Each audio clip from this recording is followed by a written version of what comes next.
बरगदिया गांव हमेशा से ही रहस्यमयी कहानियों के लिए जाना जाता था।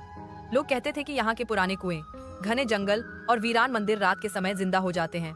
लेकिन 22 साल की अन्विता को ऐसी अफवाहों में कभी दिलचस्पी नहीं थी। वह शहर की पढ़ाई से लौट आई थी और अपने दादी के पुराने घर में ठहरी थी। एक अंधेरी, बारिश भरी रात थी। बारिश की बूंदें छत पर ताल बजा रही थीं और हवाओं का शोर जंगल के पेड़ों में मचल रहा था। अन्विता ने सोचा कि इतनी रात में बाहर जाना खतरनाक हो सकता है, लेकिन तभी उसे किसी ने बुलाने की आवाज सुनाई दी, धीमी धीमी, जैसे कोई उसे खींच रहा हो। उसने पहली बार वह आवाज खिड़की से सुनी थी। दिल की धड़कन तेज हो गई। कौन होगा इस समय, उसने खुद से कहा। जैसे ही उसने बाहर देखा, उसने देखा कि गांव के पार एक छोटी कुटिया थी जहां केवल साधु रहते थे। लोग कहते थे कि वह साधु बहुत ही रहस्यमयी और शक्तिशाली है। कोई भी उसके पास बिना कारण नहीं जाता। लेकिन उस रात अन्विता का मन खुद उसे खींच रहा था। बारिश में भीगी, उसने अपने पांवों को सावधानी से जमीन पर रखा और धीरे धीरे कुटिया की ओर बढ़ी। पग पग पर उसका मन डर और उत्सुकता में झूल रहा था। जंगल के पेड़ की छाया उसके ऊपर हिलते हुए डरावने चेहरे की तरह लग रही थी। साधु ने उसकी पीठ पर धीरे से हाथ रखा और कहा, अगर तुम सच में सीखना चाहती हो तो तुम्हें डर का सामना करना होगा। और डर के सामने सबसे पहली चीज होती है तुम्हारे अपने अंदर की इच्छाएं। अन्विता ने गहरी सांस ली। उसके मन में डर और उत्सुकता का अद्भुत मिश्रण चल रहा था। तभी अचानक कुटिया के बाहर एक तेज शोर हुआ। कोई दरवाजे पर दस्तक दे रहा था। अन्विता का दिल लगभग रुक गया। साधु ने उसे अपनी ओर खींचा और धीरे से कहा, डर मत, ये सिर्फ परीक्षा है। तुम तैयार हो? अन्विता ने अपनी हाँ में सिर हिलाया। उसकी आत्मा डर और आकर्षण के बीच झूल रही थी। साधु ने हाथ बढ़ाया और एक पुरानी पुस्तक खोली। उसकी पन्नों से हल्की सी नीली रोशनी निकल रही थी जो अन्विता के चेहरे पर पड़ रही थी। यह वह ज्ञान है जो आम लोगों के लिए नहीं है, साधु ने कहा। जो इसे पढ़ सकेगा वही अपनी सबसे गहरी इच्छाओं और डर को समझ पाएगा। अन्विता ने कदम बढ़ाकर पुस्तक को छुआ। जैसे ही उसकी उंगलियां पन्नों को छूती हैं, उसे महसूस हुआ कि उसके दिमाग में अजीब अजीब चित्र और भावनाएं दौड़ने लगे। अन्विता की उंगलियां जैसे ही पुरानी पुस्तक के पन्नों को छू रही थीं, उसके मन और शरीर में अजीब सी कंपन दौड़ गई। पन्नों से निकलती नीली रोशनी उसके कमरे को जादुई और डरावनी धुंध में बदल रही थी। साधु उसके पीछे खड़ा था। उसकी आंखों में गहरी रुचि और रहस्य चमक रही थी। देखो, हर पन्ना तुम्हारे अंदर छुपी हुई भावनाओं और इच्छाओं को जागृत करता है, साधु ने धीरे से कहा। अन्विता ने महसूस किया कि पन्नों से निकलती ऊर्जा सिर्फ दिमाग को नहीं बल्कि शरीर को भी छू रही है। उसकी सांसें तेज हो गईं। उसकी धड़कनें अनियंत्रित हो रही थीं। अचानक पुस्तक के एक पन्ने से नीली धुंध जैसी रोशनी सीधे अन्विता की आंखों में पड़ गई। उसे जैसे भूतपूर्व यादों और छुपी इच्छाओं का दृश्य दिखने लगा। वह खुद को साधु के करीब खींचती हुई महसूस कर रही थी। साधु ने उसके कान के पास धीरे से कहा, डर और चाहत, ये दोनों एक साथ चलते हैं। अगर तुम इसे समझोगी तो तुम्हारी शक्ति बढ़ेगी। अन्विता ने पीछे हटने की कोशिश की, लेकिन उसके पैर जैसे जमीन में जकड़े हुए थे। साधु ने उसका हाथ अपने हाथ में लिया। उसके स्पर्श से अन्विता की पूरी त्वचा सिहर उठी। एक अजीब तरह की गर्मी, डर और आकर्षण का मिश्रण उसके भीतर फैल गया। ये पहला कदम है, साधु ने कहा।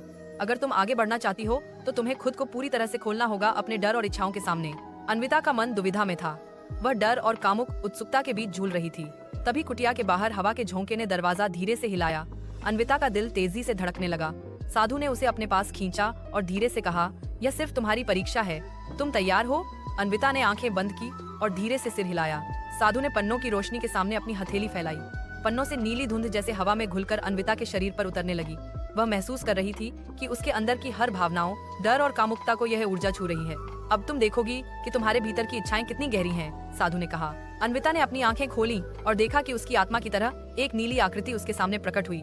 यह आकृति उसके अंदर छुपी कामुक, डर और लालसा की सभी भावनाओं का प्रतिबिंब थी। साधु ने उस आकृति को छूते हुए कहा, तुम्हारे डर और चाहत को स्वीकारना सीखो, तभी तुम सच्चाई को समझ पाओगी। अन्विता ने महसूस किया कि उसके शरीर की हर नस, हर अंग ऊर्जा से भर गया है। उसकी सांसें भारी और अनियंत्रित हो रही थीं। तभी अचानक कुटिया के बाहर 3 तेज कदमों की आवाज हुई। अन्विता का दिल दहल गया। साधु ने उसकी ओर देखा और मुस्कुराया। डर और आकर्षण दोनों साथ साथ आते हैं। अब तुम तय करो, क्या तुम डर का सामना करोगी या भाग जाओगी? अन्विता ने गहरी सांस ली और अपनी आंखें नीली आकृति पर टिकाईं। वह जानती थी कि अब भागने का समय नहीं है। साधु ने धीरे से उसकी कमर पर हाथ रखा और कहा, तुम तैयार हो अन्विता? अब हम तुम्हारी सबसे गहरी इच्छाओं और डर की यात्रा शुरू करेंगे। जैसे ही साधु ने उसके हाथ को पकड़ा, नीली रोशनी ने दोनों को अपने अंदर खींच लिया। अन्विता की आंखों के सामने अजीब दृश्य दिखाई देने लगे। जंगल की छाया, पुराने मंदिर की गंध और अपने अंदर की छुपी इच्छाओं का खेल। साधु ने उसकी कलाई पकड़ते हुए कहा, अब देखो, डर के सामने सबसे पहली चीज होती है तुम्हारी खुद की लालसा। अन्विता की धड़कन तेज हो गई। उसके शरीर में हलचल और अजीब गर्मी फैल गई। साधु ने धीरे से उसके गाल को छुआ और बोला, तुम्हारी आत्मा तैयार है। अब वह जो तुमसे डरकर दूर भागती थी वही तुम्हारे करीब आएगी। अन्विता ने महसूस किया कि उसके अंदर का डर और आकर्षण अब इतनी तेजी से बढ़ रहा है कि उसे संभालना मुश्किल हो रहा है। तभी अचानक कुटिया के बाहर की आवाज ने सब कुछ रोक दिया। कोई था या फिर कोई नहीं। अन्विता ने साधु की ओर देखा, लेकिन उसके चेहरे पर मुस्कान और रहस्य दोनों झलक रहे थे। तुम अब तैयार हो, साधु ने कहा, लेकिन तुम्हें पता होना चाहिए सच्चाई हमेशा सुंदर नहीं होती। कभी कभी वह दर्द और लालसा दोनों लाती है। जैसे ही वह कुटिया के पास पहुंची, उसने देखा कि कुटिया की छोटी सी खिड़की से हल्की रोशनी आ रही थी। अंदर से साधु की धीमी गहरी आवाज सुनाई दी, आओ बच्ची, तुम्हारा इंतजार था। अन्विता की सांस अटक गई। उसका दिल जोर जोर से धड़क रहा था।